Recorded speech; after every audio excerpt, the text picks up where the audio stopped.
un élu de Ouais, Martinique, ok. mais qui nous l'a dit franchement. Il nous a Ok. dit, vous savez, on va pas vous aider parce que c'est pas dans notre intérêt Ok. que la population que vous visez soit éveillée à des connaissances qui sont pas dans notre intérêt à nous, en fait. Dans nos régions, malheureusement, on a beaucoup de familles monoparentales avec des femmes seules. Bonjour à tous, bienvenue sur Dom Talk, le podcast Outre-mer. Aujourd'hui, j'ai le plaisir de recevoir Isabelle Fasselina Chaumet. Bonjour Isabelle. Bonjour Nicolas. Comment vas-tu? Très bien. Ça va? Super. Ouais. Alors Isabelle, tu es la co-autrice de l'ouvrage Apprendre pour s'envoler. Oui. Que l'on a ici. Donc Apprendre pour s'envoler, c'est une méthode progressive de lecture et d'écriture pour adultes.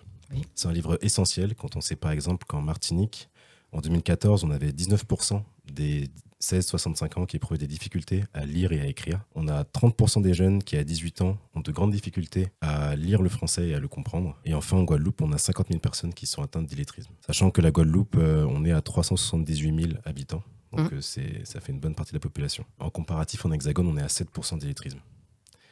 Quand je te dis ces chiffres, ça t'évoque quoi? Ça me fait peur. Ouais. Ça me fait peur. Je me dis comment on a fait pour en arriver là et puis comment ça évolue, comment ça va évoluer. Est-ce que le Covid a encore eu, la période de Covid a eu des répercussions plus graves, moins graves, comment on peut faire? Et puis surtout, je me dis en fait, il faut prendre le problème à la base et depuis les enfants et pas attendre qu'on devienne adulte et qu'on se rende compte qu'on est en difficulté et qu'après ça nous freine dans pas mal de sphères de notre vie. Effectivement, ce sont des chiffres qui sont très alarmants, surtout pour nos territoires. Toi, tu as décidé du coup de coécrire ce livre du coup avec Nicole Anne Parfaite. Oui. Qu'est-ce qui t'a donné envie d'écrire ce livre? Alors, Nicole Anne Parfaite, c'est ma mère, Oui. qui est, elle, formatrice en illettrisme en Martinique depuis plusieurs années. À l'époque, j'étais avocate et elle me disait, tu sais, je me rends compte que les personnes que j'aide à réapprendre à lire et à écrire ont comme support des supports nationaux. Et finalement, ils vont en librairie et ils achètent des bouquins pour les enfants, de CP au CM2, en fonction de son niveau. Je me rends compte que ça ne fonctionne pas vraiment. Pourquoi? Parce que déjà, ça s'adresse à des enfants, pas à des adultes. Et puis, ce sont des références nationales. Donc, on va parler, par exemple, de Pierre qui va faire du ski aux Alpes, qui va manger des framboises et des fraises. Alors, c'est magnifique, c'est très bien, c'est une ouverture d'esprit, c'est parfait. Par contre, quand on fait déjà cette démarche qui est difficile de réapprendre à lire et à écrire, c'est quand même plus fluide, plus facile de commencer avec des choses qui nous ressemblent. Donc, elle a commencé à faire des fiches avec notre environnement local, que ce soit les fruits, les légumes, les animaux, enfin tout, finalement, qui fait partie de notre culture. Et elle s'est rendue compte que ça fonctionnait beaucoup mieux. Oui, effectivement, j'ai eu l'occasion de le parcourir. On voit pas mal de références, que ce soit aux fruits locaux, aux animaux. On a, par exemple, le flamboyant, le balaou. Ouais. On a des références culturelles comme le chapou bakwa. Ouais. Est-ce que tu dirais que du coup, le fait d'avoir ces références, ça aide à apprendre plus facilement, peut-être aussi à rester plus, à garder aussi le rythme d'apprentissage? Oui, parce que c'est fondamental. C'est comme tout, en fait. Lorsqu'on essaie de réapprendre quelque chose, c'est difficile. Ça peut être un peu long. Alors, quand on essaie de le faciliter par diverses façons, bah oui. Et puis, ça permet de rester motivé. Ça permet de rester enthousiaste. Il y a des couleurs, il y a des illustrations. Il y a plein de choses qui réchauffent le cœur, en fait. Ouais. Comme chez nous. Comment vous avez fait pour construire du coup ce livre? Ça a été long, ça a Ouais. pris 3 années parce qu'il a fallu que ma mère revienne sur ses notes, sur ses fiches personnelles, sur ses expériences, moi également. Moi, je me suis beaucoup documentée sur l'illettrisme, sur ce que les gens ressentent parce que c'est pas juste, on se met derrière un livre et puis on apprend. C'est qu'est-ce qu'il y a derrière? Il y a toujours une histoire, il y a toujours des sentiments de honte, d'estime de soi, de confiance en soi. Il y a tout ça en fait sur lesquels il faut bosser pour faire un livre. Et puis surtout, ne pas oublier qu'on s'adresse à des adultes. Donc, pas en faire un livre scolaire. Parce qu'eux, ils ont évidemment des souvenirs d'une scolarité un peu compliquée pour diverses raisons. Mais elle a été compliquée. Donc, on s'adresse à des adultes qui sont en formation. Ils ont besoin de réapprendre à lire et écrire pour que leur quotidien soit facilité, en fait. Ok. Donc, on est dans une toute autre démarche. Et comment tu as fait pour rencontrer ce public? Dans le cadre des séances d'apprentissage de ma mère, en fait. D'accord. Donc, ok. Il y avait pas mal de personnes qui suivaient ces séances? Oui, alors ce sont des séances qui sont individuelles, pas collectives. D'accord, ok. Voilà, parce qu'il faut d'abord établir un lien de confiance avec la personne, en fait, avant qu'elle puisse vraiment rentrer dans l'apprentissage, qu'elle y voit un intérêt, parce que c'est comme tout. Il y a des gens qui vont me dire, c'est vrai que je ne sais pas bien lire et écrire, mais j'ai aucun intérêt à le faire, parce que, par exemple, j'ai mon compagnon, j'ai ma compagne, Ok, ouais. j'ai ma mère, j'ai mon cousin, tout le monde m'aide, tout va très bien. Ok. Donc, il faut un intérêt. Et puis, par exemple, la mère de famille qui veut aider son enfant, à faire ses devoirs, ça ne sera pas le même intérêt que l'homme de 50 ans qui veut avoir une promotion. Et pour avoir cette promotion, il doit faire une formation. Et pour faire cette formation, il doit réapprendre à lire et écrire. Donc le pourquoi de chacun est différent, en fait. Donc tu dirais que les gens qui sont atteints d'illettrisme, ils trouvent des stratagèmes pour esquiver, en tout cas ne pas que ça se voit au quotidien? Ah oui, complètement. Souvent, on a des collègues de travail, même dans sa propre famille, on a des gens qui ne savent pas bien lire et écrire, on ne sait pas en fait. Ils mettent en place ce qu'on appelle des stratégies de contournement. Alors au travail, ça va ressembler à quoi? Ce sont des gens qui en réunion, ils vont oublier leurs lunettes. Ils vont dire qu'ils ont oublié leurs lunettes. Okay. Ils n'ont pas de stylo pour signer. Ils vont dire qu'ils vont récupérer le document parce qu'ils doivent partir. Ils vont ramener le document signé demain, après-demain, la semaine d'après.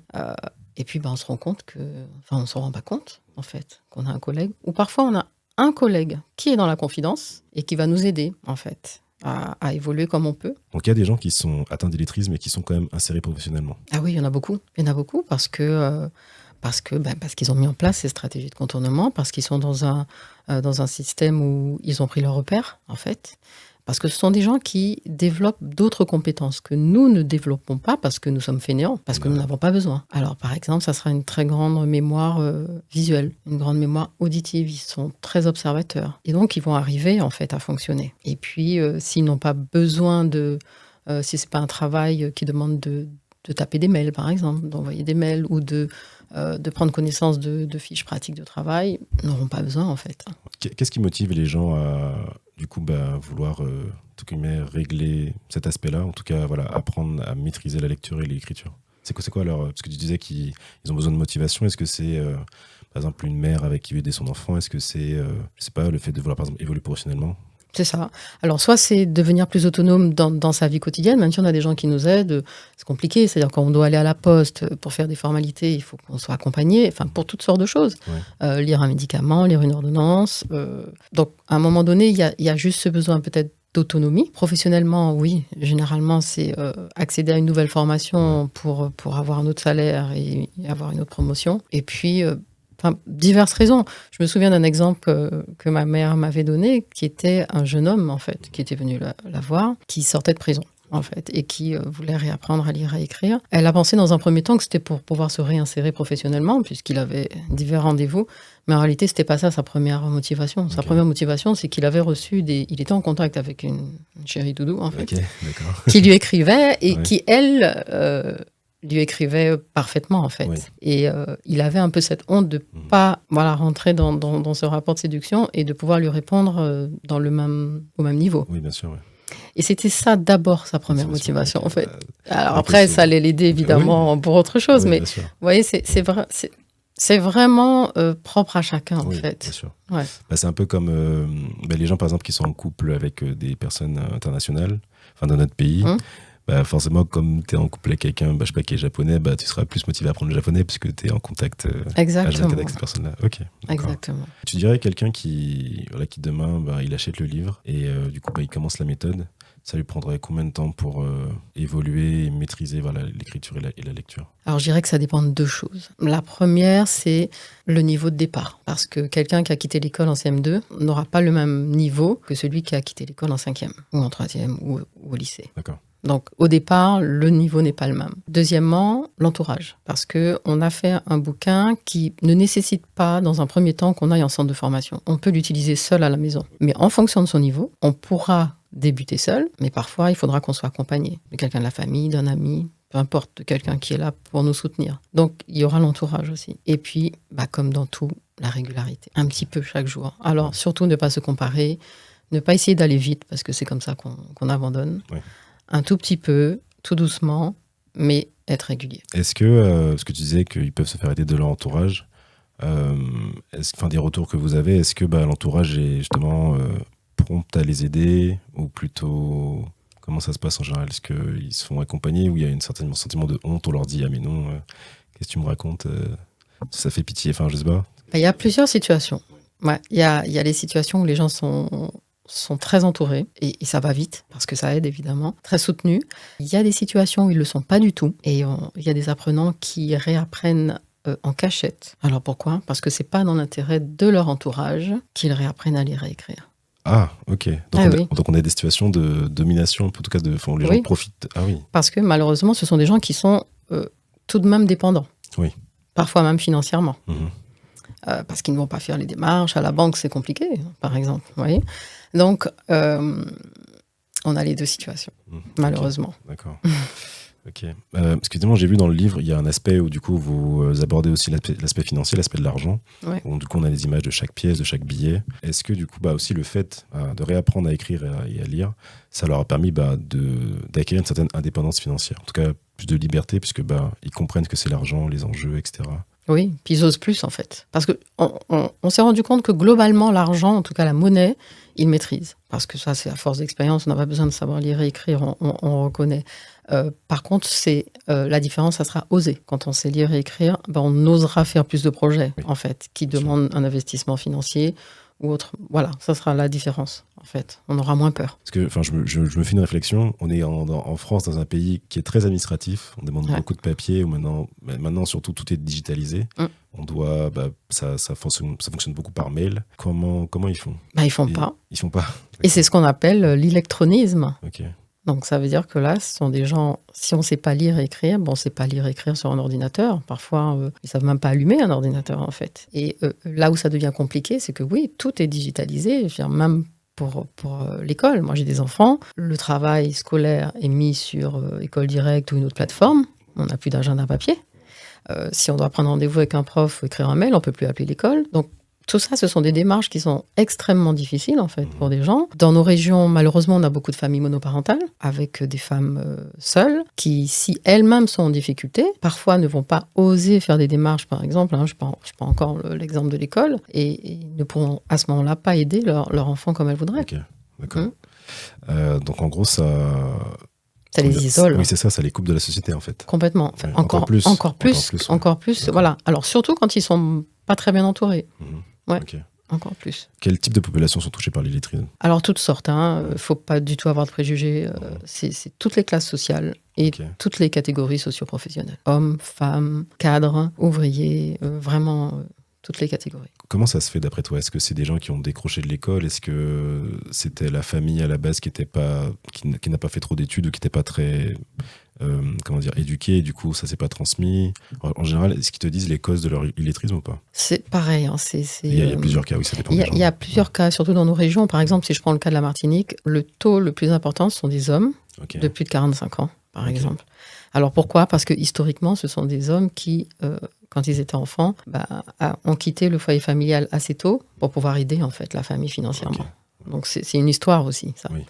Ce qui fait qu'aujourd'hui, ce sont des hommes qui ont 50 ans, qui ont des difficultés, donc qui auront un travail, généralement qui travaillent, mais qui auront des difficultés à évoluer. Si je prends le cas de Mayotte ou de la Guyane, ce sont plus des situations liées aux jeunes. Quoi? Parce que ce sont des territoires où il y a beaucoup de jeunes qui... quand ils rentrent à la maison, les parents parlent une autre langue. Donc là, ça sera encore une autre difficulté. Ouais. Et puis, il y a le décrochage scolaire. Des fois, il y a des drames familiaux aussi, qui font que les enfants quittent l'école trop tôt. Ouais. Pour toi, ce serait... Alors, en plus de ton livre, on aurait quoi comme solution? Alors, je dirais que moi, la solution, c'est... éduquer nos jeunes à rester dans la lecture. Alors, y a plein de jeunes qui vont me dire « Ah, mais moi, j'aime pas la lecture. » Ma fille, par exemple. « Ah, mais j'aime pas lire. » Alors, je dis pas qu'il faut forcer les enfants à lire un livre. Il faut juste chercher qu'est-ce qu'ils aiment. Et si c'est une lecture sur les tablettes, c'est très bien, en fait. Juste ne pas couper le lien avec la lecture. Voilà. Alors, si c'est le foot, c'est le foot, la danse, la cuisine, peu importe. Trouver un intérêt qui fera que en dehors de l'école, ils vont garder un lien avec la lecture. Ah là, c'est un gros challenge parce que on est dans la société où les écrans prennent le pas. On le voit avec TikTok, tous les réseaux sociaux. Même avec le confinement, les gens sont restés dans leurs écrans. Et ça continue encore. Le temps d'écran des jeunes augmente. Voilà. Chaque génération, ça augmente de plus en plus. Donc, c'est un gros défi. Après, c'est vrai que moi, même à mon niveau, je le sens. Quand je lis un livre, après, je trouve qu'on est beaucoup plus apaisé. Et ça travaille aussi l'imagination, puisque du coup, vu que tu n'as pas d'image, tu peux t'évader. Et ça... après, tu sens que ton cerveau a travaillé. C'est comme après une séance à la salle de sport, en fait. T'es détendu. Complètement. Complètement. Et c'est là aussi que je voudrais m'adresser aux gens qui sont dans cette situation. C'est que, dans un premier temps, ça va aider à faciliter le quotidien, parce qu'on sera plus libre, plus autonome pour faire des démarches, etc., nous concernant les membres de notre famille. Mais dans un deuxième temps, en fait, il y aura le plaisir de la lecture. Et le plaisir de la lecture, c'est ce que tu disais, c'est s'ouvrir à un autre monde, s'ouvrir à une autre façon de penser, s'ouvrir à d'autres prismes, comme on dit, c'est-à-dire déjà l'imaginaire, si ce sont des romans, ça nous permet de nous couper un peu du stress quotidien, et puis se dire, tiens, moi je réfléchis comme ça, je suis comme ça, mais peut-être que je peux voir les choses autrement. Et donc ça nous apprend à grandir, en fait. Oui, tout à fait. Voilà. C'est clair. Du coup, une fois que les personnes, elles ont appris grâce à votre livre, est-ce que tu aurais des conseils pour continuer du coup à persévérer, parce qu'en fait c'est un apprentissage d'une vie, surtout quand t'as accumulé un retard pendant autant d'années. En plus de la lecture, ce serait quoi les autres conseils que tu pourrais donner pour des gens qui ont été illettrés, mais qui ont quand même maintenant les bases, qui maîtrisent les bases de la lecture et de l'écriture? Comment elles peuvent préserver ce capital pour pas le perdre? Comme le conseil pour les enfants. En fait, c'est comme tout dans la vie, c'est faire des choses qu'on aime, en fait. Donc, pour rester là-dedans, voilà, quel est votre centre d'intérêt aujourd'hui? Allez là-dedans pour la lecture, même si c'est des bandes dessinées, même si... peu importe, en fait. Mais restez toujours là-dedans. Et puis, essayez de développer ça professionnellement, parce que c'est encore un autre aspect, ça. Écrire des mails, après...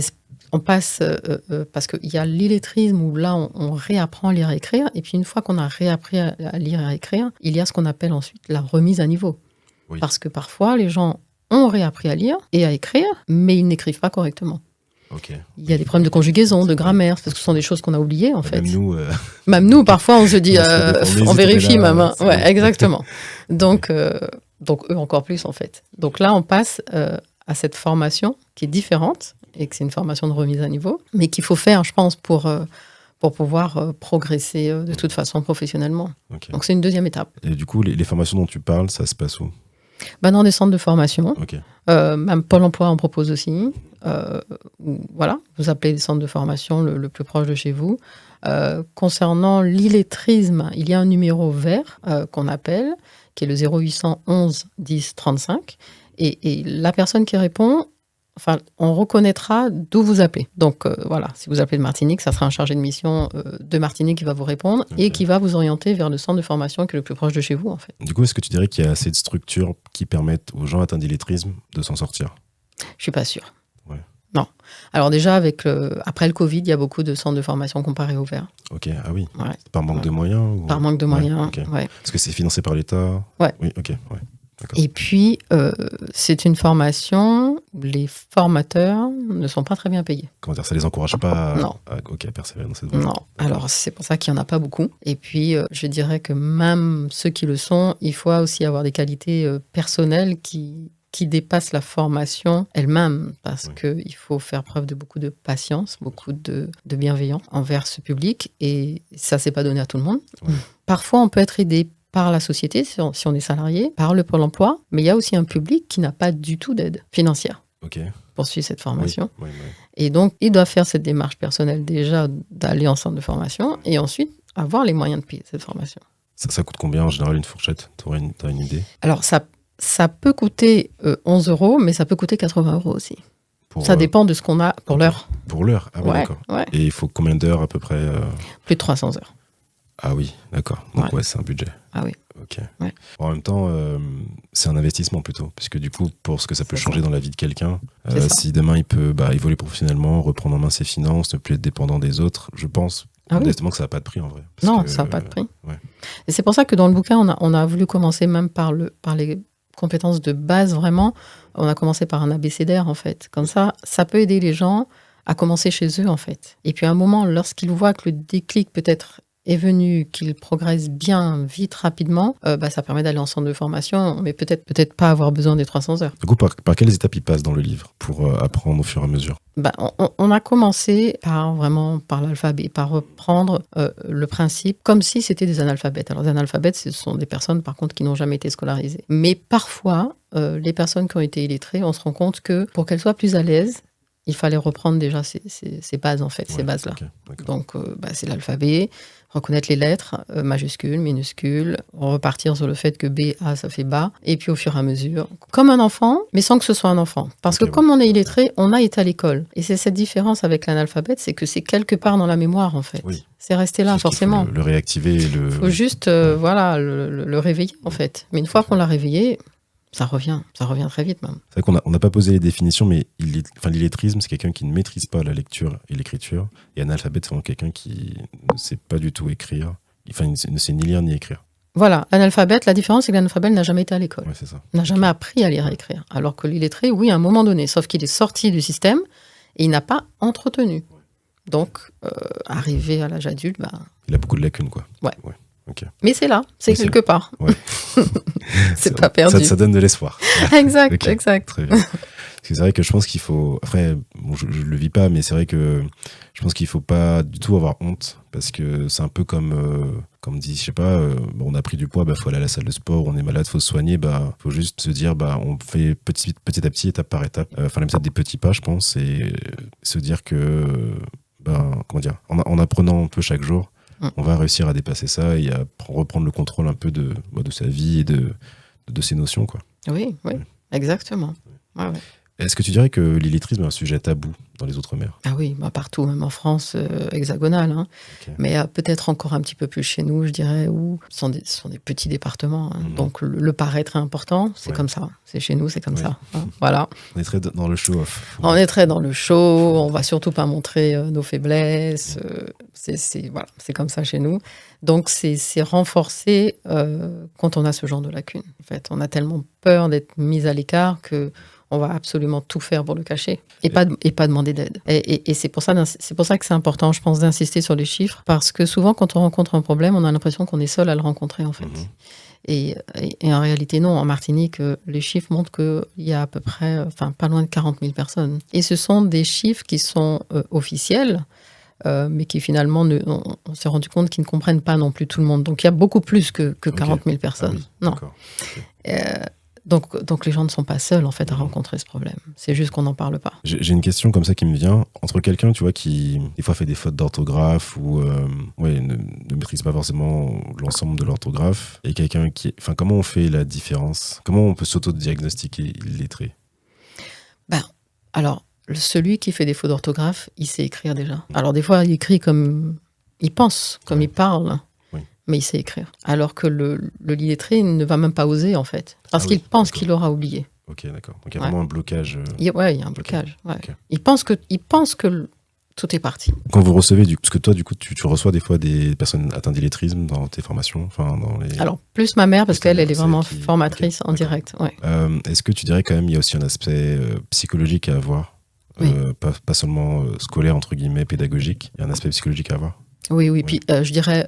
tout au long du parcours, parce que comme je te disais, au début de la formation, il y a d'abord ce rapport de confiance qui doit être installé. C'est pour ça que c'est compliqué de faire des formations d'illettrisme en collectif, en fait. Parce qu'il faut que la personne accepte de se livrer. Derrière tout illettré, il y a une histoire, en fait. Parfois dramatique. Ensuite, il y a la honte. On est adulte. Des fois, il y a le rapport homme-femme qui est compliqué aussi. Ah oui, ça joue ? Ça peut jouer. Ok. Dans l'idée où un homme va se dire, c'est pas une femme qui va m'apprendre quelque chose. Ah oui, d'accord. Il y a plein de... Mais voilà, c'est pour montrer qu'il y a tellement de choses. Il y a des gens qui se sont tellement isolés qu'ils ont même peur de prendre la parole. Donc tout ça, ce sont des barrières qu'il faut d'abord défaire avant que l'apprentissage lui-même se fasse. Et puis parfois, il y a vraiment des histoires dramatiques où là, il faut aussi reconnaître ses limites et orienter la personne vers un professionnel, en fait. Ouais. Comment on peut communiquer pour toucher ces personnes-là ?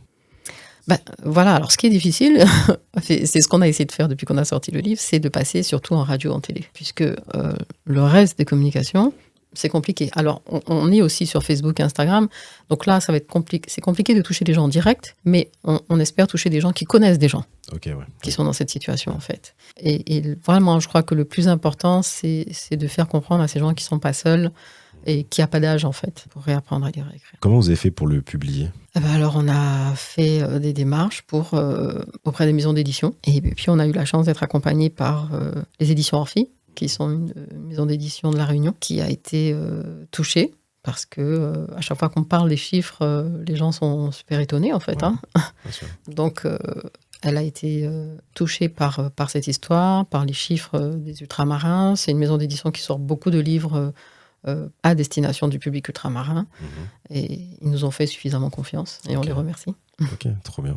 Du coup, là, si on veut acheter le livre, on peut l'acheter où? On le retrouve où? Alors, dans les territoires ultramarins, dans toutes les librairies, parfois aussi dans certains supermarchés. Et puis, sinon, sur le site des éditions Orphi ou sur tous les sites de vente en ligne. Ok, trop bien. Du coup, c'est le premier livre que tu écris? Oui. Ça t'a appris quoi? Ça a appris beaucoup de choses. Alors, je voulais quand même préciser aussi, c'est important que le livre ne coûte que 20 € et qu'on a vraiment voulu qu'il soit accessible au plus grand nombre, en fait. Parce que ce genre de livre, quand on va en librairie, même pour les enfants, ça coûte bien plus cher, en fait. Mais je crois que là, il faut réellement faire bouger les choses, surtout dans nos territoires. Et je voulais remercier une fois de plus les éditions Orphi qui aussi ont fait cet effort, en fait. Voilà. Alors, qu'est-ce que ça m'a appris d'écrire ce livre? La patience. Parce que c'était 3 ans. Oui, voilà. C'est un long projet. Oui. C'est un long projet, mais après, quand on sait pourquoi on le fait, on va jusqu'au bout, en fait, malgré les embûches. Ça m'apprend à voir qu'il y a des gens qui ne sont pas comme nous, à comprendre leurs difficultés, à se mettre à leur place pour pouvoir répondre au mieux à ce qu'ils attendent, en fait. Et puis, à chercher à travailler aussi sur tout ce qui est estime de soi, confiance en soi, et se rendre compte que certaines personnes sont illettrées, mais parfois, certaines personnes sont lettrées et ont aussi ce problème-là. Et donc, se rendre compte que toutes ces petites choses-là qui sont nécessaires à la progression de chacun concernent tout le monde, en fait. Ça a été quoi le plus dur pour éditer le livre? Je dirais qu'on n'a pas beaucoup été écoutés par l'État, par les collectivités. Il y a une collectivité qui nous a aidés et qui a été sensible, c'est la collectivité territoriale de Guyane, sous la présidence de Rodolphe Alexandre. Mais en dehors de ça, ça a été compliqué de pousser les portes. Les gens étaient quand même assez fermés. Il n'y a pas d'intérêt. On a été surprise. C'est ça, en fait. Il n'y a pas d'intérêt à ce que la population soit plus éduquée. Il y a un élu de Martinique, dont je tairai le nom, parce que voilà, mais qui nous l'a dit franchement. Il nous a dit, vous savez, on va pas vous aider. On va pas vous aider parce que c'est pas dans notre intérêt que la population que vous visez, en tout cas une partie de cette population, soit éveillée à des connaissances qui sont pas dans notre intérêt à nous, en fait. D'accord. Ok. Super. Voilà. Ok. Donc c'est pas un mythe que comment dire que entre guillemets que l'État ne veut pas que sa population soit non plus trop éduquée, quoi. Enfin, tant que tu travailles, c'est bien, mais cherche pas plus loin, quoi, entre guillemets. C'est pas un mythe. Je caricature, mais ok. Ouais. Alors, je vais pas généraliser non plus. Oui, bien sûr. Mais c'est qu'un élu, mais il n'empêche qu'on a quand même frappé à la porte de beaucoup d'organismes et on n'a pas été aidé. Ouais, vous n'avez pas été aidé. Ouais. Ok, d'accord. Ok. Tu dirais que le fait d'être deux, ça aide aussi à tenir dans ce projet et à le sortir? Oui. Ah oui. Alors, surtout 3 ans. Hein. Oui. Ouais. Parce qu'il y a des moments quelle où année, quelle année, pardon? On l'a sorti en 2021, donc depuis 2018. Oui, parce qu'on est un petit peu parfois découragé. Bien sûr. Parce que c'est long. Il y a eu le Covid entre-temps. Le Covid, les confinements, tout ça nous a fait reprendre le livre autrement. On s'est dit, non, là, il faut faire les choses autrement. Il faut que les gens puissent l'utiliser seuls chez eux. Parce que là, si après le confinement, les centres ne réouvrent pas, déjà que c'est compliqué d'y aller. Donc, il y a eu beaucoup de pas en avant, pas en arrière. On a essayé d'avoir des fonds, on ne les a pas eus. Donc, on a dû faire aussi avec des fonds propres. Donc, oui. Très certainement, le fait d'avoir été deux. Ouais, ça aide beaucoup. Ouais, ça aide. Donc, il y en a une qui est un peu plus down, l'autre la pousse. La pousse, ouais. Ok, trop bien. Ouais. On va parler un peu de toi, rapidement. Ouais, que le public te découvre un peu plus, en plus du livre. Du coup, tu as été avocate pendant 15 ans. Oui. Et maintenant, tu es coach en développement personnel. Pourquoi tu as voulu changer? J'ai voulu changer parce que je me suis rendu compte que c'était plus moi, en fait. Ok. Ouais. Donc, j'ai exercé en Martinique pendant 15 ans, dans le droit du travail. J'ai beaucoup aimé ce métier. Mais je crois que je me suis rendu compte que ce que j'aimais dans ce métier, c'était d'aider les gens, mais en leur parlant. Okay. Et en les écoutant, en fait. Plus qu'en les défendant. D'accord, ok. Et donc, c'est ce qui m'a plus parlé. Donc, j'ai arrêté une première fois, en 2010. Finalement, j'y suis revenue. Ouais. Et puis j'ai finalement arrêté définitivement en 2018. Ok. Voilà. Ok. Ouais. Donc t'as jeté la robe. J'ai jeté la robe. Voilà. Ok, d'accord. Ça, c'est comment parce que du coup, avocat, il y a quand même pas mal d'années d'études. Ouais. Comment tu as accepté le fait de vraiment tourner cette page-là? Je crois que quand on sent à l'intérieur de nous qu'on est fait pour autre chose, on hésite. La preuve, j'ai arrêté une première fois, j'y suis revenue.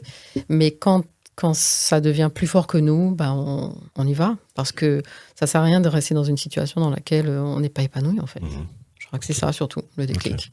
Ok, trop bien. De base, tu es originaire de la Guyane. Oui. Tu es né, tu as grandi là-bas jusqu'à tes 18 ans. Oui, dit. Okay. Exact. Quand je dis Guyane, c'est quoi les premiers mots qui te viennent à l'esprit? Nature. Nature. Je pense qu'il y a de quoi faire, effectivement. Il y a de quoi faire, ouais. Okay. Vraiment. D'accord. Dans quel lieu ou activité t'emmènerais quelqu'un qui vient pour la première fois en Guyane? Sur une pirogue. Ok. Ah oui, sur le Maroni. Oui, clairement. Ouais. Et surtout, dire aux gens que si ils prennent le temps d'aller sur une pirogue, il faut dormir sur le fleuve. Ah oui? Et sur la pirogue? Dans la pirogue? Non, sur un carnet. Oui, ok. Parce que ce qu'il y a de magique, c'est se réveiller. C'est se réveiller à l'aube et voir cette brume sur le fleuve et vraiment avoir ce sentiment qu'on est seul, en fait, seul au monde. Ouais. Ok. Cette paix, je l'ai retrouvée nulle part. Mais là, on est à Paris. Je pense pas que tu auras cette paix-là. C'est plus compliqué. Mais vraiment, j'invite tous les gens qui ne sont jamais allés en Guyane ou qui vont y aller, ne partez pas sans avoir fait ça. Ok, d'accord. Ouais. Qu'est-ce que tu aimes faire en Guyane, toi? Manger. Manger, ok. J'ai des petites questions pour toi, ça tombe bien. Vas-y, oui. Ouais, manger, parce que, voilà, en Guyane, on mange très bien. Ouais, là, je réfléchis, mais vraiment, c'est ça. Mais c'est très bien. Écoute, il n'y a pas besoin. On est simple ici, il n'y a pas de... efficace. Ouais. Ok, j'ai un petit quiz pour toi un peu culinaire, justement, sur la gastronomie guyanaise. Ouais. Entre le couac guyanais et le bami guyanais, tu préfères quoi? C'est compliqué, hein. C'est deux choses tellement différentes. Ouais. Mais je vais peut-être un petit fait pour le bami quand même. Le bami, ok. Ouais. Donc pour les auditeurs qui ne savent pas, le couac, c'est une semoule de manioc. C'est de la semoule de manioc, pardon. Et le bami guyanais, c'est un plat de nouilles avec de la sauce soja accompagnée d'un fricassé de poulet. C'est ça. Ouais. Alors c'est javanais à la base. Oui, c'est ça. Voilà. Ça vient d'Indonésie. Ça vient d'Indonésie, mais c'est un plat très courant. Et puis alors, le bami, c'est avec les pâtes. Et le nasi, c'est la même chose, mais avec du riz. Du riz, c'est ça, ouais. Okay. Ouais, nasi lemak. Parce que je suis allé en Malaisie, c'est ça. Ok, je m'en souviens. Okay. Excellent. Ça aussi, ne partez pas de la Guyane sans en avoir fait, Parce que c'est du riz sauté en plus. Ouais. Ça. Ok, trop bien. Tu préfères le disé millet ou le pudding crème-manioc? Disé millet. Alors, disé millet, c'est un beignet frit fourré à la crème, et le pudding crème-manioc, c'est un gâteau au manioc. Exact. Okay. Du coup, le manioc, ça n'a pas trop... Si, aussi, hein, mais là, le choix que tu me donnes, ouais. Évidemment, c'est celui-là. Voilà. Okay, d'accord. Tu dirais que la vie en Guyane, ça ressemble à quoi pour toi? C'est tranquille. Ouais, c'est paisible. Les relations entre les gens sont assez simples. On croise toutes sortes de communautés. Oui. On apprend de ces communautés. On partage leurs plats, leurs traditions. On le retrouve par exemple dans le carnaval. Et ça, c'est enrichissant en fait. Et je crois qu'on me dit oui, mais la Guyane, c'est plus comme avant. Oui, c'est sûr, c'est plus comme avant. Mais personne, nulle part plutôt. Oui, tout évolue. Tout évolue. Mais je crois que ça a quand même toujours un petit peu existé. Et pour moi, je préfère le voir comme une richesse, en fait. On va revenir rapidement sur le livre. Oui. Du coup, les personnes attendant les tribunaux qui sont passées par votre méthode, quand ils apprennent via le livre, est-ce que des fois, ils vous contactent pour des questions? Est-ce que quelque part, tu as un SAV à faire dans le sens, pas SAV, mais est-ce qu'il y a une relation un peu avec les apprenants qui se fait ou... Non, à part les apprenants en direct que ma mère a eu. Mais eux, non, on a eu des messages de remerciements, en fait. Ouais. Voilà. Mais pas plus que sur leur projet après. D'accord. Non, c'est juste les gens avec qui on travaille en direct. Ouais. Ok, d'accord. Bon, ça montre bien que du coup, ils sont vraiment en totale autonomie et que après. Oui. C'est ça, oui. En tout cas, il s'est passé quelque chose. Ouais. C'est ce qu'on veut, en fait. Oui, bien sûr. C'est provoquer le déclic. Se dire, tiens, il y a un truc qui peut peut-être m'aider, en plus en restant caché au départ. Oui. Parce qu'il faut respecter ça, en fait. Oui, aussi, bien sûr. Pas dire aux gens, mais vas-y, montre-toi, vas-y, va dans un centre de formation. C'est pas si simple, en fait. Oui. Non. Donc là, on leur dit, OK, pour l'instant, c'est un peu compliqué pour vous, il n'y a pas de souci, mais il y a quelque chose qui peut vous aider. Allez-y, tranquille, en fait. Oui. Mais allez-y. OK. Trop bien. Est-ce qu'il y a des sujets que j'ai pas abordés? Des choses que tu aimerais... Au niveau du livre? Au niveau du livre ou d'autres thématiques qui sont chères pour toi, que tu aimerais partager avec les auditeurs? Écoute, non, je dirais que Vraiment, je reviens là-dessus, mais parce que ça revenait, en fait, c'est ne pas penser qu'on est seul quand on traverse une difficulté. Et là, on parle d'illettrisme. Hein. On n'est jamais seul, en fait. C'est juste qu'on n'en parle pas. Donc, parlez. N'ayez pas peur de parler, en fait, de vos difficultés. Et vous verrez que vous trouverez toujours quelqu'un de bienveillant autour de vous, en fait. Ou un livre qui vous permettra d'avancer. Et bien sûr. Bien sûr, mais oui. Mais c'est vrai, je pense que le message, c'est que il ne faut pas avoir honte, il ne faut pas s'enfermer dans son mal-être, entre guillemets. Il faut oser, en tout cas, ouvrir des portes et oser demander de l'aide, en fait. Parce que on est dans une société très individualiste. Ouais. Et du coup, on peut avoir la sensation d'être seul, en tout cas de se dire non, j'ai 40 ans, 50 ans, c'est la honte, j'aurais dû maîtriser ça, c'est trop tard, etc.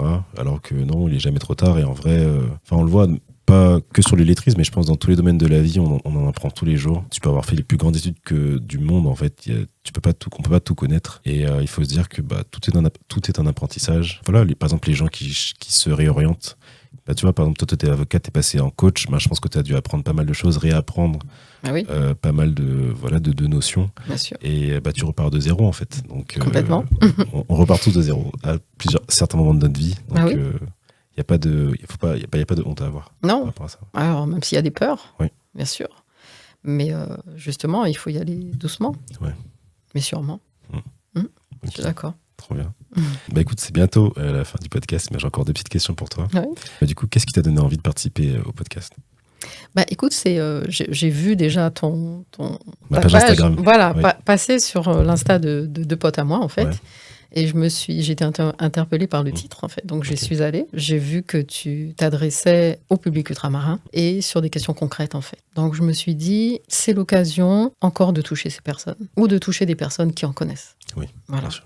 Ouais. Et en direct, puisque toi, vraiment, tu t'adresses qu'à cette population, en fait. Bien sûr, oui. Donc, en direct à eux, en fait, à la population qui vit dans nos territoires, mais à celle qui est installée aussi en France hexagonale et dans le monde entier. En fait. Tout à fait, ouais. On s'adresse aux gens dans les territoires et à la diaspora également. Donc, exact.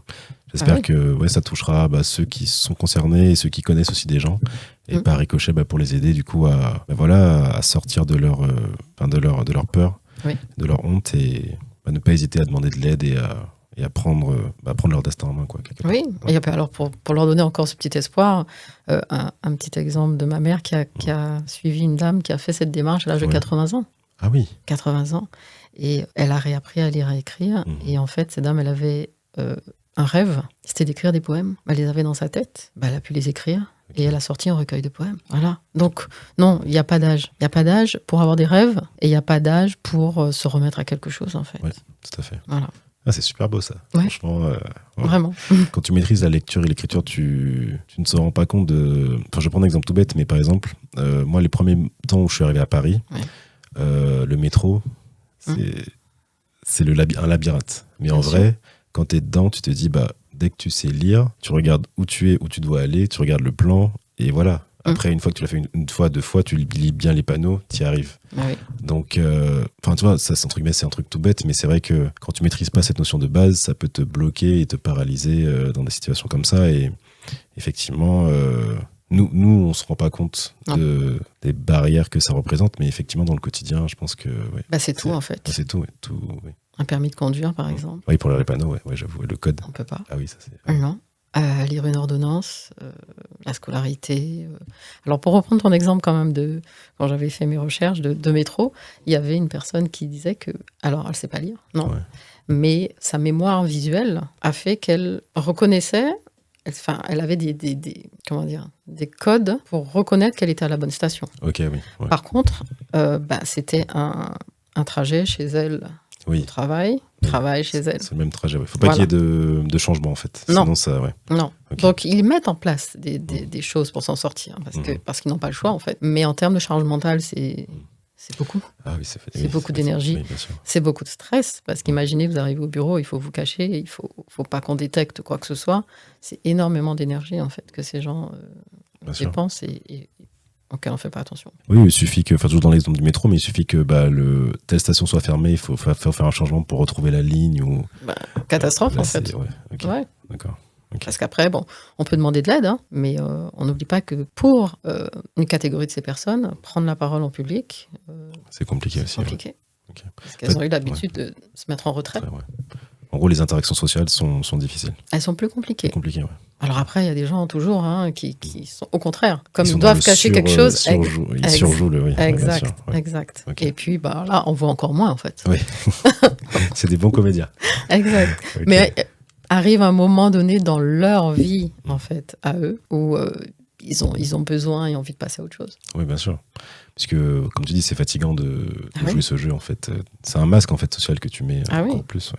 Ah oui, Ok. puis eux, c'est partout, tout le temps. Du coup, quel message ou conseil t'aimerais transmettre aux personnes qui sont touchées par l'illettrisme dans les Outre-mer? De ne pas avoir peur, de ne pas avoir honte, qu'il n'y a pas d'âge, qu'il y a une méthode qui a été faite vraiment pour eux, avec des références à notre environnement local, d'en profiter et puis de voir vraiment que les rêves les plus inaccessibles, peut-être qu'ils ont eu, paraîtront petit à petit tout à fait accessibles. C'est un super mot de fin. J'aime Ouais. beaucoup. Merci Isabelle d'avoir participé à ce podcast. Merci à toi pour l'invitation. Je t'en prie, avec plaisir. Ça m'a fait très plaisir. Merci à vous de nous avoir regardés sur YouTube et de nous avoir écoutés sur les autres plateformes. Abonnez-vous à la chaîne YouTube et au compte Instagram Dumtalk Podcast. Et n'hésitez pas, pour les personnes atteintes d'illettrisme, à vous procurer le livre Apprendre pour s'envoler, disponible partout, dans les territoires et en ligne également. Merci à toi Isabelle. Merci beaucoup. Merci, à bientôt. À Au bientôt. revoir.